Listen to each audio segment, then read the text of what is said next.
வேதத்திலிருந்து நம்ம வசனத்தை நம்ம எடுத்து வாசிப்போம். சங்கீத புஸ்தகம் 51ஆம் அதிகாரம் எடுத்துக்கொள்ளுங்கள். சங்கீத புஸ்தகம் 51ஆம் அதிகாரம் 10ஆம் வசனம் நம்ம வாசிப்போம்.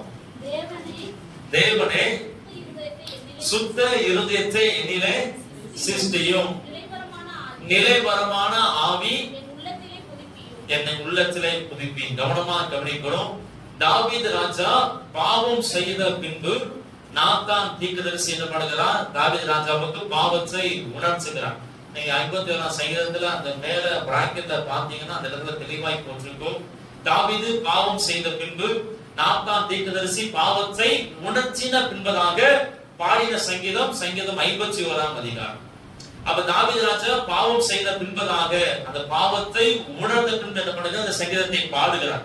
அப்ப தாவீது ராஜா ஜெபிக்கிற, ஆண்டவரே சுத்தமான இருதயத்தில் என்ன பண்ணுங்க? என்னை சிருஷ்டிங்க. அப்ப தாவீது ராஜா சுத்தமான இருதயத்தை என்ன பண்ணுங்க? ஆண்டவர்ட்ட கேட்கிறார். அதே போல நாம் என்ன செய்யணும்? ஒவ்வொரு நாளும் ஆண்டவர்ட்ட சுத்தமான இருதயத்தை நம்ம என்ன செய்யணும்? கேட்கணும். பொதுவாக வேதத்துல பல இருதயங்களை குறித்த விதத்துல எழுதி இருக்கிறது. அதுல ஒரு முக்கியமான இருதயம், சுத்தமான இருதயம் நமக்கு ரொம்ப ரொம்ப முக்கியம். பொதுவாய் பார்க்கிற போது ஒரு குழந்தை உருவாகுது அப்படின்னா முதலாவது இருதயம் தான் என்ன செய்யுமா? உருவாகும். இதய துடிப்பு தான் என்ன செய்யும்? உருவாகும். ஏன்னா மனிதனுக்கு இருதயம் ரொம்ப ரொம்ப முக்கியம். அதே போல வேதத்தில் இன்னொரு புஸ்தகம் வாசி பாத்தீங்கன்னா யோபு புஸ்தகம் 15ஆம் அதிகாரம் எடுத்துக்கொள்ளுங்க. யோபு புஸ்தகம் 15ஆம் அதிகாரத்துல 12ஆம் வசனம் நம்ம வாசிப்போம். உம்முடைய இருதயம் உம்மை எங்கே கொண்டு போகிறது? யோபின் சிநேகிதர் யோபுவை பார்த்து சொல்றாங்க, உம்முடைய இருதயம் உம்மை எங்கே கொண்டு போகிறது? ஏனென்றால் பொதுவாய் பார்க்கிற போது உலகத்தில் இருக்கிற எல்லா மனிதருக்கும் இருதயம் ரொம்ப ரொம்ப முக்கியம். ஏனென்றால் இருதயம் தான் மனிதனை நடத்துகிறது. ஏன்னா இயேசுவானவர் சொன்னார், இருதயத்தின் நிறைவினால் வாய் பேசுகிறது. நீதிமன்ற வாசி பார்த்தீங்கன்னா ஒருவனுடைய இருதயத்தின் நினைவுகள் எப்படி அப்படியே அவன் இருக்கிறான். நம்முடைய இருதயத்துல என்ன நினைவுகள் இருக்கிறதோ அப்படித்தான் நாம இருப்போம். ஏன்னா நம்முடைய இருதயம் தான் நம்மை நடத்துகிறது. அதான் யோபு புஸ்தகம் வாசிக்கிறோம், உம்முடைய இருதயம் உம்மை எங்கே கொண்டு போகிறது. உதாரணமாக வசனங்க வாசி பார்த்தீங்கன்னா அப்போஸ்தலர் நடவடிக்கைகள் புஸ்தகம் எடுத்துக்கொள்ளுங்கள். அப்போஸ்தலர் நடவடிக்கைகள் புஸ்தகம் 7ஆம் அதிகாரம் 39ஆம் வசனம் வாசிங்க. அப்போஸ்தலர் நடவடிக்கைகள் புஸ்தகம் 7:39 வாசிப்போம். கீழ்ப்படிய மனதா இராமல் இவனை தள்ளிவிட்டு தங்கள் இருதயங்களில் எகிப்திற்கு திரும்பி. அந்த வார்த்தையை நீங்க கவனமா கவனிங்க. கடைசி பகுதியில தங்கள் இருதயங்களில் எகிப்திற்கு திரும்பி. இப்ப மோசேயும் ஆரோனும் இஸ்ரவேல் ஜனங்கள் என்ன பண்றாங்க? வனாந்தரத்தில் நடத்தி கொண்டு வருகிறார்கள். நடத்தி கொண்டு வருகிற போது இஸ்ரவேல் ஜனங்களுடைய இருதயம் என்ன பண்ணிருச்சு? எகிப்திற்கு திரும்பினது. நாங்க எகிப்துல கும்படிக்காய் சாப்பிட்டோம், எங்களுக்கு அது இருந்துச்சு இது இருந்துச்சு, எங்களை சாகடிக்குமா எங்க வனாந்தரத்துல கொண்டு வந்து, எகிப்துல பிரேத குழி இல்லைன்னா எங்களை வனாந்தரத்துல கொண்டு வந்து சொல்லி எகிப்தை குறித்ததான நினைவுகள் இஸ்ரவேல் ஜனங்களுக்கு அதிகமாய் பெருகினது. இஸ்ரவேல் ஜனங்கள் கானானுக்குள் போக முடியாம இருந்ததுக்கு பல காரணங்கள். அது ஒரு காரியம், இஸ்ரவேல் ஜனங்களுடைய இருதயம் என்ன பண்ணிருச்சு? எகிப்திற்கு திரும்பினதுனால கானானுக்குள்ளாக போக முடியும். அப்படி என்றால் நம்முடைய இருதயம் சரி இல்லை அப்படின்னா போக வேண்டிய இடத்துக்கு என்ன செய்ய முடியாது? போக முடியாது.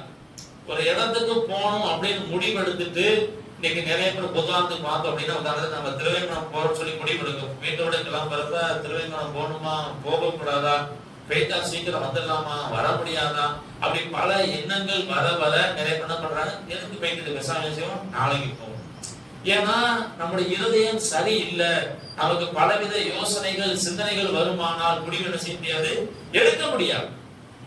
அப்ப இஸ்ரவேல் ஜனங்களுடைய இருதயம் எகிப்திற்கு திரும்பிடுச்சு. அதனால என்ன செய்ய முடியல? கானானுக்கு போக முடியல. ஏனென்றால் ஒரு மனிதனை அவனுடைய இருதயம் என்ன பண்ணுகிறது? நடத்துகிறது. நம்முடைய இருதயம் என்ன செய்யணும்? சரியா இருக்கணும். ஏன்னா வேதம் சொல்லுகிறது, எல்லா காவலோடும் இருதயத்தை காத்துக்கொள், அதனிடத்திலிருந்து உனக்கு ஜீவ ஊற்று புறப்படும். நம்முடைய இருதயத்தை காத்துக் கொள்ளுகிற பொறுப்பு நம்மகிட்ட இருக்கு. நீங்க சங்கீதம் 73:1 வாசி பாத்தீங்கன்னா, சுத்த இருதயம் உள்ளவர்களாக இஸ்ரவேலர்களுக்கு தேவன் நல்லவராகவே இருக்கிறார். அப்ப சுத்த இருதயத்தை தாவீது ராஜா கேட்டது போல நாம என்ன செய்யணும்? ஒவ்வொரு நாளும் கேட்கணும். ஏன்னா நம்முடைய இருதயம் திருக்குள்ளதாக கேடுள்ளதாக என்ன செய்யக்கூடாது, இருக்கக்கூடாது. பொதுவா எல்லா மனிதனுடைய இருதயம் திருக்குள்ளதா இருக்கிறது, கேடுள்ள இருதயமா இருக்கிறது.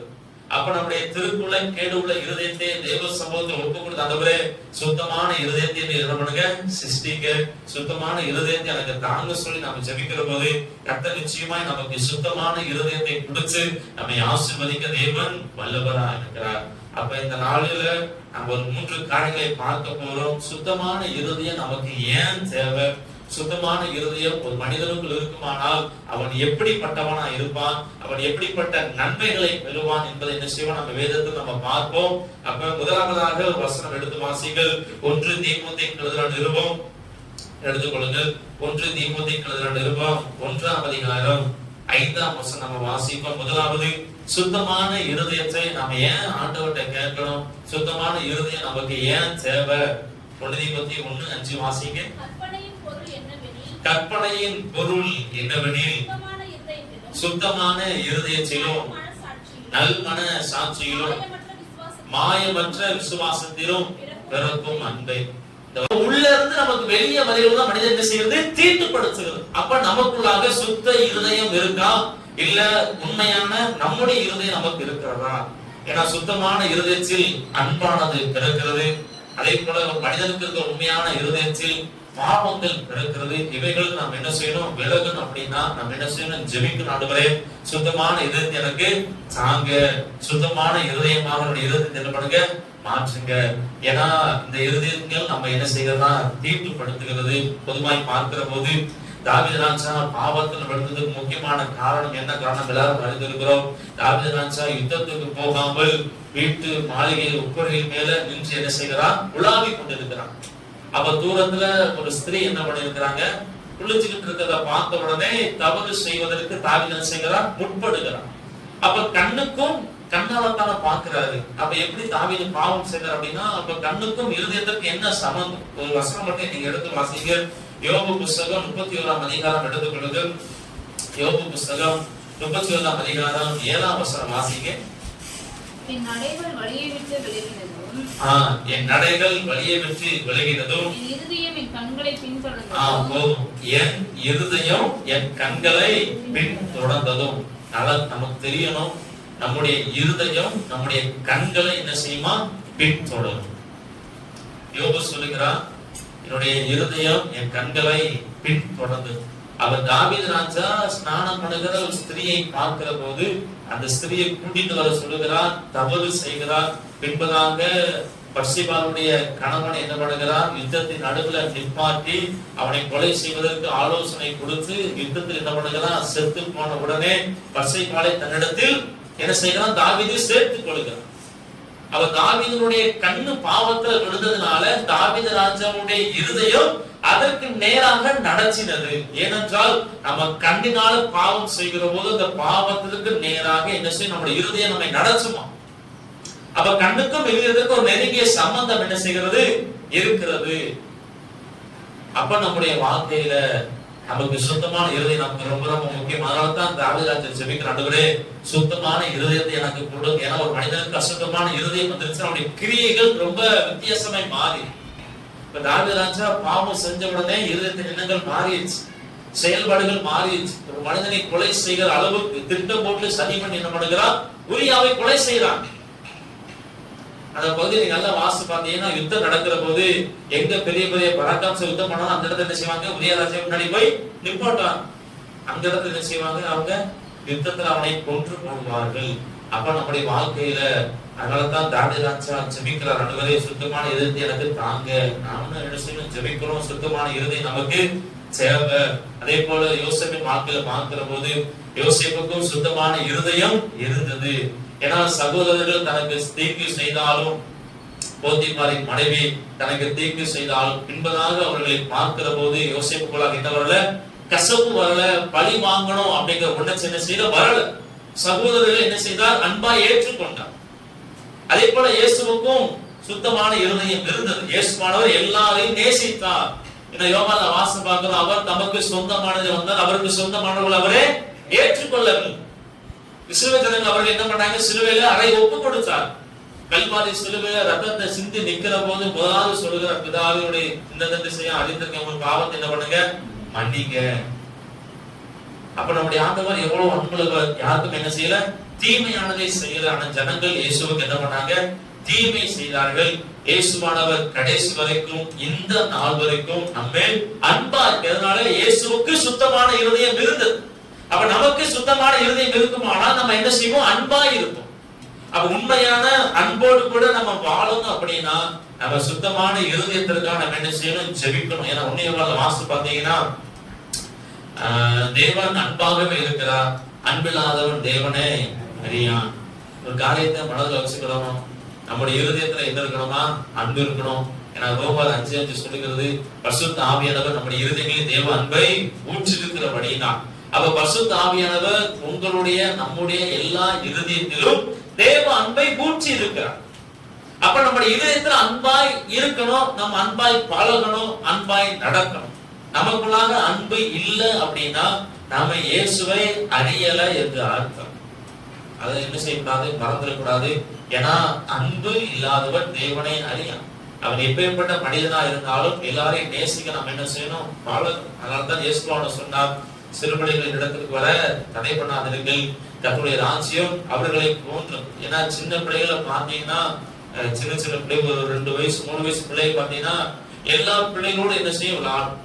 அந்த பிள்ளை நல்ல ட்ரெஸ் போட்டிருக்கான், இல்ல அழுக்கு ட்ரெஸ் போட்டிருக்கான், அவன் கலரா இருக்கானா, அவன் கருப்பா இருக்கானா அப்படின்னு செய்த பிள்ளைகள் பார்க்காது. என்ன செய்யும், எல்லா பிள்ளைகளோட விட சகஜமா விளையாடும். ஆனா இப்ப இருக்கிற மனிதர்கள் பார்த்தோம் அப்படின்னா அழுக்கான ட்ரெஸ் இருக்கிறோட பக்கத்துல என்ன செய்ய மாட்டாங்க, உட்காரமா.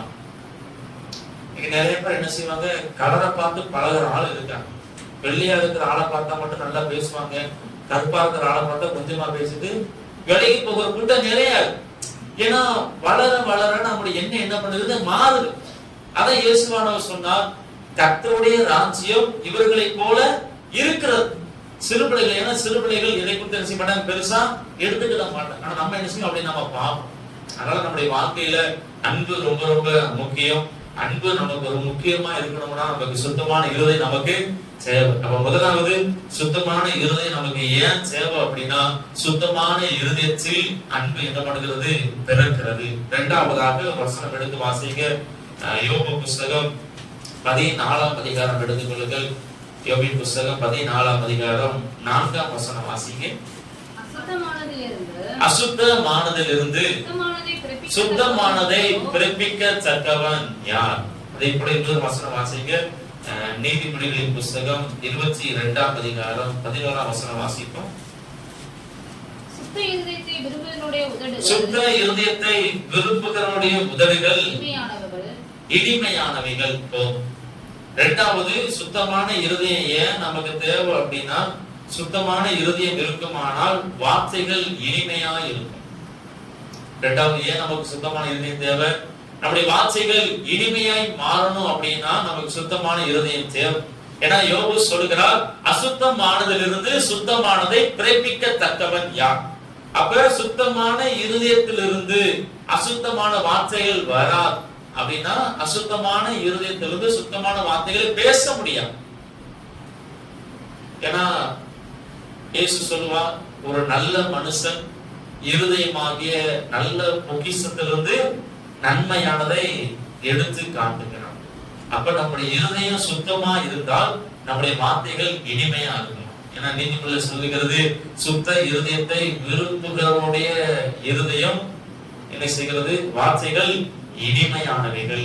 அப்ப நம்முடைய வார்த்தைகள் இனிமையாய் மாறணும். இனிமையான வார்த்தைகள் அப்படி என்றால் மற்றவர்களை ஆறுதல் படுத்துகிற வார்த்தைகள், மற்றவர்களுக்கு பிரயோஜனமான வார்த்தைகள், விசுவாசமான வார்த்தைகள் நம்முடைய நாவலிருந்து வெளியே வரணும் அப்படின்னா நம்முடைய இருதயம் என்ன செய்யணும், சுத்தமா இருக்கணும்.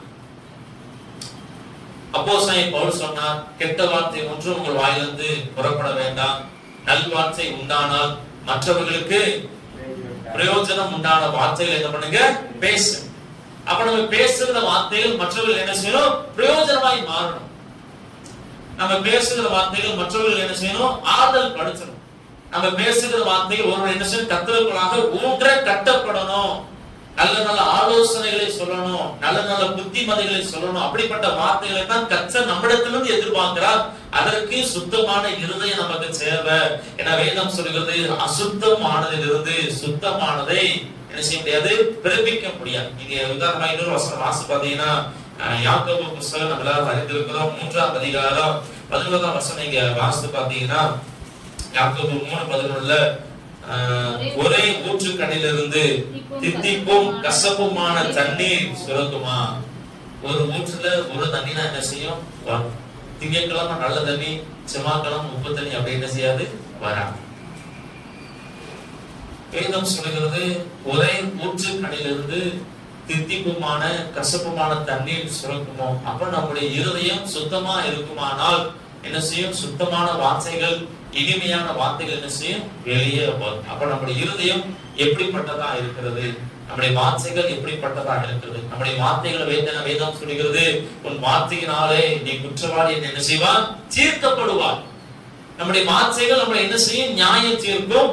நம்முடைய வார்த்தைகளினாலே நம்ம நீதிமான்களாய் குற்றவாளிகளை என்ன செய்யலாம், சரியாய் பாத்திரம்.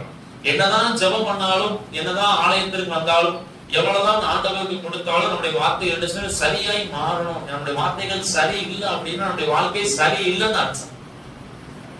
ஏன்னா இருதயத்துக்குள்ள இருந்துதான் என்ன செய்யுமா, வார்த்தைகள் வரும். இயேசுவான சொன்னார், இருதயத்தின் நிறைவினால் வாயானது பேசுகிறது. அப்ப இரண்டாவது நமக்கு சுத்தமான இருதயம் தேவை. ஏன் தேவை அப்படின்னா நமக்கு இனிமையான வார்த்தைகள் வரணும், அப்படின்னா விசுவாசமான வார்த்தைகள் வரணும், அப்படின்னா மற்றவர்களை பிரயோஜனப்படுத்துகிற வார்த்தைகள் வரணும், அப்படின்னா நமக்கு என்ன செய்யணும், சுத்தமான இருதயம் தேவை. மற்றவர்களை குச்சுகிற வார்த்தைகள், மற்றவர்களை கீழே விழத்தழுகிற வார்த்தைகள், மற்றவர்களை துக்கப்படுத்துகிற வார்த்தைகள் நம்முடைய வாழ்க்கையில் என்ன செய்யக்கூடாது, அதிகமா வருவதற்கு நாம இடம் கொடுக்கூடாது. அது நமக்கும் ஆசீர்வாதம் இல்ல, கேட்கிறவங்களுக்கு அது நன்மையான காரியமும் அல்ல. அதனால நம்முடைய வாழ்க்கையில சுத்தமான இருதயத்திற்காக நம்ம என்ன சொல்ல, அதிகமாய் ஜெபிக்கணும். நம்முடைய ஆண்டவர் இனிமையான வார்த்தைகளை பேசினா, ஒரு சில இடங்களில் அதிகாரமான வார்த்தைகள் என்ன பண்ணா பேசினா. அதே போல நீங்களும் நானும் பிரயோஜனமான வார்த்தைகளை பேசுங்க. என்ன மத்தியில வாசி பாத்தீங்கன்னா மனுஷன் பேசும் வீணான வார்த்தைகளை குறித்து என்ன செய்யணுமா, நியாயத்திற்கு நாளில் கணக்கு ஒப்புவிக்கணும். நம்ம பேசுகிற வார்த்தைகள் என்ன செய்யணுமா, நாம கணக்கு கொடுக்கணும். நம்ம பேசுகிற வார்த்தைகள் கர்த்தர் நினைவில் வைத்திருக்கிறார், கர்த்தர் குறிப்புல வைத்திருக்கிறார். நம்ம பேசுகிற வார்த்தை என்ன செய்யாது, அழிந்து போகிறது. ஏன்னா வார்த்தைக்கு அவ்வளவு முக்கியத்துவம் இருக்கு. ஏன்னா வேதம் சொல்றது போல கர்த்தருடைய வார்த்தை வானமும் பூமியும் ஒழிந்து போனாலும் என் வார்த்தை ஒரு நாளும் ஒழியாது. இயேசுவானவர் வார்த்தையாக இருக்கிறார்.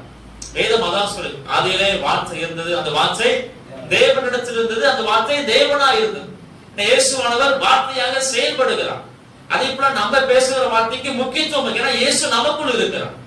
அதான் வசனம் சொல்றது, மரணமும் ஜீவனும் நாவின் அதிகாரத்தில் இருக்கும், அதில் பிரியப்படுகிறவர்கள் அதின் கனி என்ன பண்ணுவாங்க, புசிப்பார்கள். நம்முடைய நாவல கர்த்தர் அதிகாரத்தை வைத்திருக்கிறார். அதனால நீங்களும் நானும் நம்முடைய வார்த்தைகள் இனிமையா இருக்க நம்ம என்ன செய்யணும், பிரயாசப்படணும்.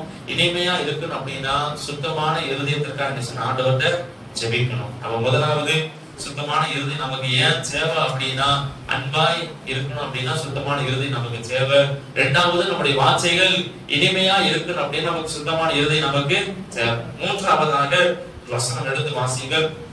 மத்தேயு சுவிசேஷ புத்தகம் 5ஆம் அதிகாரம் எடுத்துக்கொள்ளுங்க. மத்தேயு சுவிசேஷ புத்தகம் 5ஆம் அதிகாரம் 8ஆம் வசனம் வாசிப்போம். இருதயத்தில் சுத்தம் உள்ளவர்கள் பாக்கியவான்கள், அவர்கள் தேவனை தரிசிப்பார்கள். மூன்றாவது கவனிங்க, இருதயத்தில் சுத்தம் உள்ளவர்கள் பாக்கியவான்கள், அவர்கள் தேவனை தரிசிப்பார்கள். அவ தேவனை நம்ம பார்க்கணும், தரிசிக்கணும் அப்படின்னா நம்முடைய இருதயத்துல சுத்தம் ரொம்ப ரொம்ப முக்கியம். இன்னொரு வசனம் வாசிங்க. யோவான் சுவிசேஷம் 1ஆம் அதிகாரம் எடுத்துக்கொள்ளுங்க. யோவான் சுவிசேஷம் 1ஆம் அதிகாரம் 18ஆம் வசனம் வாசிப்போம். தேவனை ஒருவனும் ஒரு காலம் கண்டதில்லை, பிதாவின் மடியில் இருக்கிற ஒரே பேரான குமாரனை அவரை வெளிப்படுத்தினார். வேதம் சொல்லுகிறது, தேவனை ஒருவனும் ஒரு காலம் கண்டதில்லை, பிதாவானவர் இயேசுவை என்ன பண்ணார், வெளிப்படுத்தினார். இயேசு உயிரோடு கூட வாழ்ந்த நாட்களில் அப்ப இருந்த மனிதர்கள் என்ன பண்ணிருக்கிறாங்க, இயேசுவை பார்த்து இருக்கிறாங்க. அதே இயேசுவானவர் சொன்னார், என்னை கண்டவன் பிதாவை காண்கிறான், பிதாவை கண்டான். அப்ப தேவனை யாரும் என்ன செய்யல, பார்த்தது கிடையாது. இப்ப ஆண்டவரை பார்க்கணும் அப்படின்னா எங்க போகணும்? இது ஆண்டவரை என்ன செய்யலாம், பரலோகம் போனா பார்க்கலாம். பரலோகம் போகணும் அப்படின்னா வேதத்துல அநேக வசனங்கள் இருக்கு.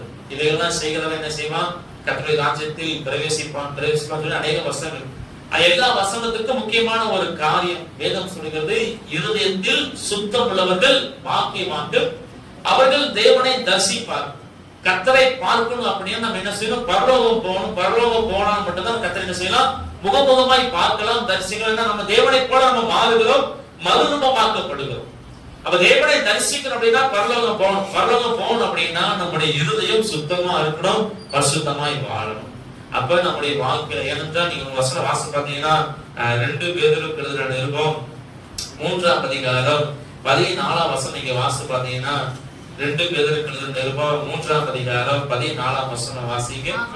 ஆகையால் பிரியமானவர்களே, இவைகள் வரை காத்திருக்கிற நீங்கள் கரையற்றவர்களும் பிழை இல்லாதவர்களுமாய் சமாதானத்தோடு அவர் சந்நிதியில் காணப்படும்படி ஜாக்கிரதையா இருக்கு. வசனத்துல அந்த 2 குறிப்பு என்ன இருக்குன்னா, பிழையற்றவர்கள், கரையற்றவர்கள்.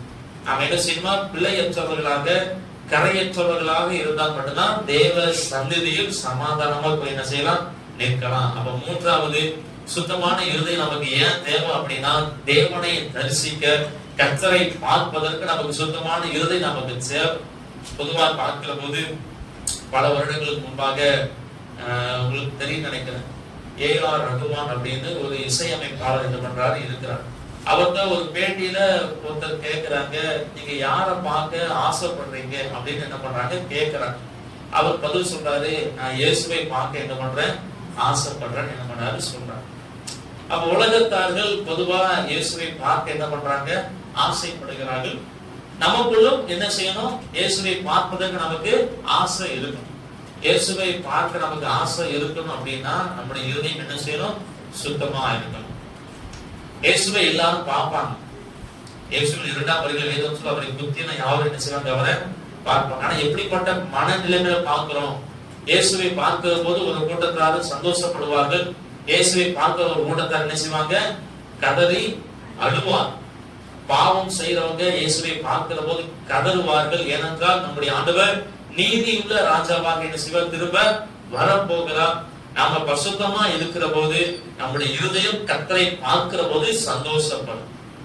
இப்ப பொதுவா சின்ன சின்ன பிள்ளைகளை நீங்க பாத்தீங்கன்னா, பிள்ளைகள் நல்லா நார்மலா இருக்காங்க அப்படின்னா அப்பா அம்மா பார்த்து ரொம்ப சந்தோஷப்படுவாங்க.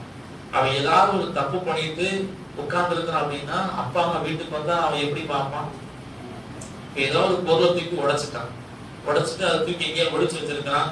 வெளியில போன அப்பாவோ அம்மாவோ வீட்டுக்குள்ள வராங்க, அப்ப அவனை பாக்குறாங்க, எப்படி இருப்பான், கொஞ்சம் திருந்துன்னு என்ன செய்வான், ஒழிப்பான். ஐயோ உடஞ்சு போனதை தெரிஞ்சா என்ன செய்யும், அடிக்கும்.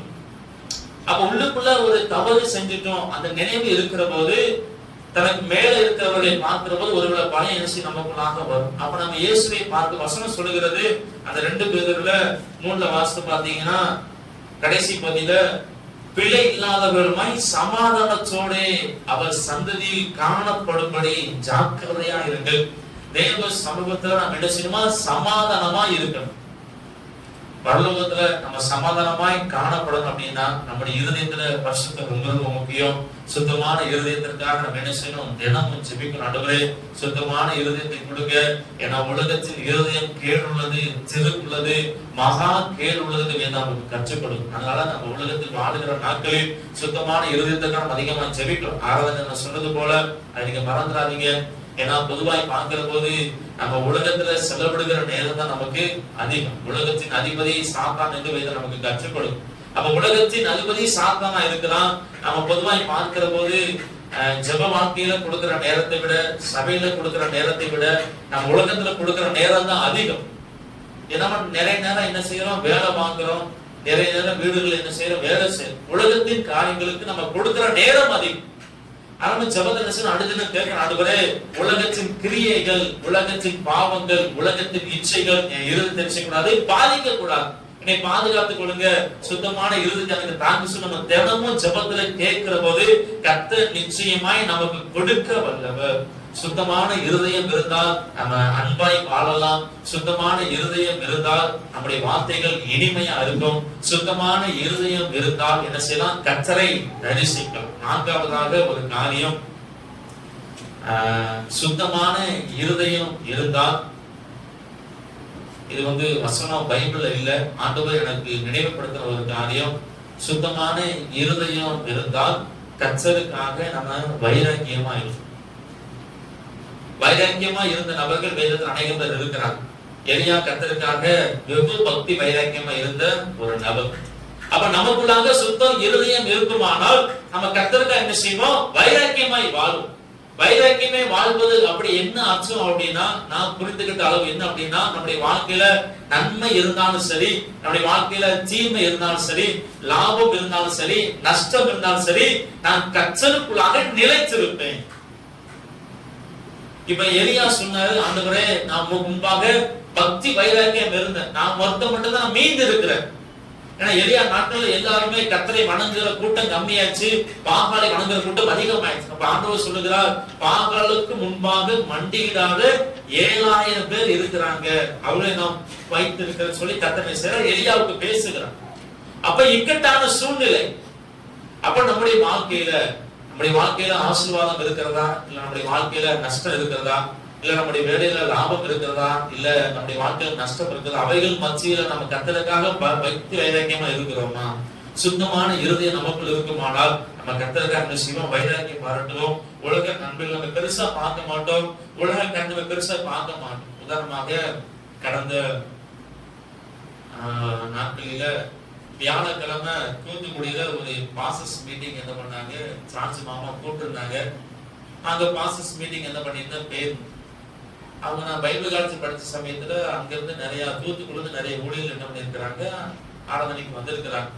அதுல ஊழியர் நீங்க பார்த்துட்டு போய் நினைப்பீங்க, ஒரு ஊழியருக்கு கை இருக்காரு, இந்த முழங்கை வைத்து என்ன செய்யும், கை இருக்கு. அவர் அந்த கூடுகைக்கு வந்திருந்தாரு. அவரை நேரம் நான் பார்த்தேன், எனக்கு ஞாபகம் இல்லை. அனைத்து அவர் நான் பார்த்தேன். நான் உட்கார்ந்து சேருக்கு பக்கத்துல அவர் என்ன பண்ணிருந்தாரு, உட்கார்ந்து இருந்தார். அப்ப பாஸ்டர்ஸ் மீட்டிங்ல ஒரு ஊழியக்காரர் என்ன பண்ணாரு, பாட்டு படிச்சார். நாங்க எல்லாம் கை தட்டோம். நான் பக்கத்துல பார்க்கிறேன், அவரு கை தான் இது வரைக்கும் தான் இருக்கு, 2 கை இது வரைக்கும் இருக்கு. 2 கையை வச்சு கை தட்டுறாரு. நான் பார்க்க, இவர் என்ன இப்படி தட்டிக்கிட்டு இருக்காரு, இந்த விரலம் கிடையாது, இங்க வரைக்கும் இருக்கு, இந்த முழங்கைக்கு மேல இது கீழே 2 இடத்துல சுருங்கி போயிருக்கு, கை இல்ல. 2 கையை என்ன பண்றாரு, உற்சாகமா கை தட்டுறாரு. படத்துல ஒரு நோட் எடுத்தாரு, நோட்ல என்ன பண்றாரு, எழுதுறாரு. இங்கிலீஷ்ல அந்த கையை வச்சிருந்த விரல் கிடையாது. எப்படி இருந்தா எனக்கு தெரியல, நான் சரியா நான் பார்க்கல. ஆனா நோட்டை பார்க்கிறேன், நல்லா என்னைய விட நல்லா எழுதுங்க. அப்ப நான் பார்க்கிற போது கை இல்லாட்டாலும், நம்ம நிறைய பேர் சொல்றதை கேட்டிருக்கோம், நான் கண்ணார நான் பார்க்கிறேன் கை இல்லை. ஆனா ஆண்டவருக்காக என்ன பண்றாரு, ஊழியம் செய்யறாரு. நல்ல உற்சாகமா கை. நிறைய பேர் கை இருந்தும் கை தட்ட மாட்டாங்க. இன்னைக்கு நிறைய பேர் கை தட்ட சவுண்ட் அவங்களுக்கே கேட்க மாட்டாங்க. அவர் தட்டுறதுல எனக்கு சேர் அது இருக்கு, தட்ட அது ஒரு சவுண்ட் ஒரு மாதிரியே கேட்கும், விரல் இல்லையா, அதனால அப்படின்னு சவுண்ட். அப்படி உற்சாகம் என்ன பண்றாரு, கை தட்டுறாரு. உற்சாகமா செய்தி சொல்லுங்க என்ன பண்றாரு, குறிப்புகளை எழுதுகிறார். அப்ப அவருக்கு கை இல்லாட்டாலும் ஆண்டவருக்காக வைராக்கியமா இருக்கிறார். அப்ப அவர் நினைச்சிருக்கலாம், ஆண்டவர் உலகத்தோட எனக்கு கையெல்லாம் தரமாட்டாரா, நான் ஆண்டவர் இருக்கு நான் தேடணும் அப்படிங்கிற என்ன செய்யல வரல. அப்ப இன்னைக்கு நிறைய பேர் என்ன பண்றாங்க, நம்முடைய வாழ்க்கையில இன்னைக்கு நிறைய பேர் ஆசீர்வாதம் இல்லை அப்படின்னா ஆண்டவரை விட்டு விலகிற கூட்டம் இன்னைக்கு அதிகமா பெருகிடுச்சு. நம்ம கேட்கறது ஆண்டவர் கொடுக்கல அப்படின்னா ஆண்டவர் விட நமக்கு ஒரு மன கசப்பு வந்துருது. ஆண்டவர் நமக்கு ஏதாவது செய்யாம தாமதிக்க அப்படின்னா நமக்குள்ளாக ஒரு மன கசப்பு, ஒரு அது எப்படி சொல்றது, ஒரு மன வியாபனம் நமக்கு வந்தது. என்னடா இத்தனை வருஷம் ஆண்டவர் தேவையும் இப்படி நடக்க, என்னதான் இத்தனை நாட்கள் சபைக்கு போன இப்படி நடக்கு, அப்ப எதுக்கு நான் சபைக்கு போய்கிட்டு, எதுக்கு ஆண்டவரை நம்பிக்கிட்டு பேசாம என் உண்டு என் வேலை உண்டு இருக்கலாமே அப்படிங்கிற கூட்டணிக்கு அதிகமா பெருகிடுச்சு. அப்ப நம்ம சுத்தமான இருதயம் நமக்கு இருக்குமானால் கர்த்தருக்காக வைராக்கியம் பாராட்டுவோம். அடுத்த காரியத்தை ஞாபகம் வச்சுக்கோங்க, நம்முடைய பூமிக்குரிய நன்மைகளை கொடுக்கிறவர் கர்த்தர். ஆனா அவைகளை நம்ம என்ன செய்யக்கூடாது, நம்பிக்கிட்டே இருக்கக்கூடாது. சபை மக்கள் ஒரு காரியத்தை நீங்க மறந்துடாதீங்க, நமக்கு உலக நன்மை முக்கியமா, பரலோகம் முக்கியமா? சொல்லுங்க, உங்களுக்கு உலக நன்மை முக்கியமா இல்ல பரலோகம் முக்கியமா? உலகத்துல நல்ல ஒரு வீடு, நல்ல கணவன் மனைவி, நல்ல பிள்ளைகள், நல்ல வேலை, நல்ல வருமானம், எந்த நோயும் இல்லை, எந்த ஆஸ்பத்திரி செலவும் இல்லை, நல்ல சுகமா இருக்கிறோம், நல்லா சாப்பிடுகிறோம், அந்த வாழ்க்கை முக்கியமா? இல்ல பரலோகத்துல நித்தியமான சமாதானம், நித்தியமான சந்தோஷம் அது முக்கியமா? சொல்லுங்க, உங்களுக்கு எது ரொம்ப முக்கியமா தோணுது? உலகத்துல வாழ்றது முக்கியமா தோணுகிறதா, இல்ல பரலோகம் போறது முக்கியமா தோணுகிறதா?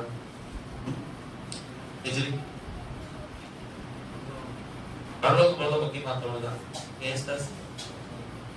கிதியோன் பரலோகம் போறதா நீங்க நிறைய பேர் கேட்டா என்ன செய்வாங்க, அதான் சொல்லுவாங்க. ஆனா உண்மையா பாக்குறோம் அப்படியே நீங்க நிறைய பேருக்கு அந்த எண்ணம் இல்லை. இப்ப உதாரணமாக பரலோகம் போறது முக்கியம் தோணுது இல்ல, போன வாரம் கேட்டு முக்கியம் கேட்டேன் சரியா? இப்ப ஆண்டவர் கிதியோனை பார்த்து சொல்றாரு, கிதியோனே சாயந்தரம் 5 மணிக்கு நீ ரெடியா, நான் உன்னைய பரலோகம் கூட்டிட்டு ஒரேடியா கூட்டிட்டு போறேன்னா நீ என்ன சொல்லுவாரு? கேள்வானா? பரவாயில்ல கிளம்புகிறார். எல்லாம் ரெடியா தான். நீங்க என்ன சொல்றீங்க? 5 மணிக்கு ரெடியா வண்டி வரும், ஒரே தான் உன்னை நான் கூட்டிட்டு போயிருந்தோம் பரலோகம் அப்படின்னு ஆண்டவர் சொன்னா நம்ம என்ன சொல்லுவோம்?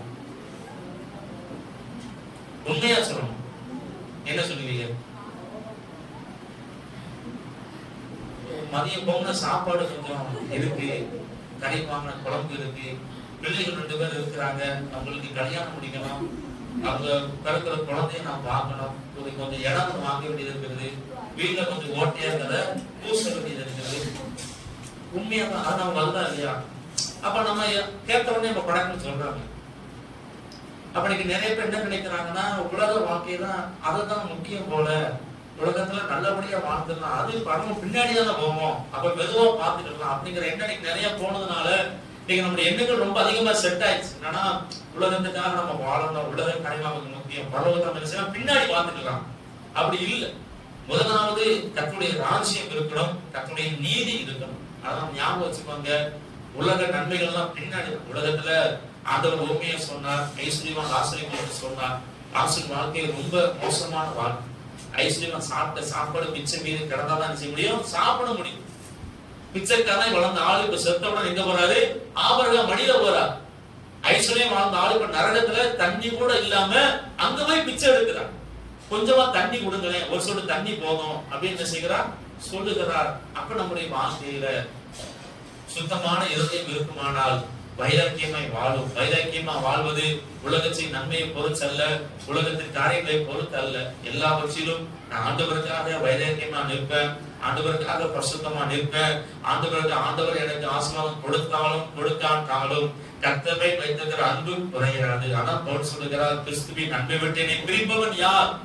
பொருந்தியில வாசித்து பாருங்க, பவுல் வாழ்க்கையில வந்து எவ்வளவு நஷ்டங்கள். அப்ப அவங்க நினைச்சிருக்கிறாங்க, ஆண்டவர் என் கூட தானே இருக்கிறாரு, அவர் கிருபை என் கூட தான் இருக்கு, எனக்கு ஏன் இவ்வளவு கஷ்டங்கள் பாடுகள் என்ன செய்ய நினைக்கல. கஷ்டங்களிலும் பாடுகளிலும் தேவனுக்கு சந்தோஷமாய் சோத்திரம் செலுத்தினான். அப்ப நம்முடைய வாழ்க்கையில என்ன செய்யணும்? கர்த்தருக்காக வைராக்கியமாய் வாழணும் அப்படின்னா நமக்கு சுத்தமான இருதயம் தேவை. சுத்தமான இருதயத்துக்கான என்ன பண்ணுங்க? ஜெபம் பண்ணுங்க. 4 காரியங்கள் தாவீது ஜெபித்தது போல ஆண்டவரே சுத்தமான இருதயத்தில் என்னை சிருஷ்டிங்க. சுத்தமான இருதயம் நமக்கு இருக்குமானால் நம்முடைய இருதயத்தை என்ன செய்யும்? அன்பு இருக்கும், அன்பா இருக்கும்.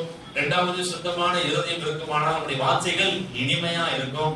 3வது சுத்தமான இருதயம் நமக்கு இருக்குமானால் கர்த்தரை என்ன பண்ணலாம்? தரிசிக்கலாம், கர்த்தரை பார்க்கலாம். 4வது சுத்தமான இருதயம் நம்மகிட்ட இருக்குமானால் நம்ம என்ன சொல்ல? கர்த்தருக்காக வைராக்கியமாய் வாழலாம். அப்படின்னா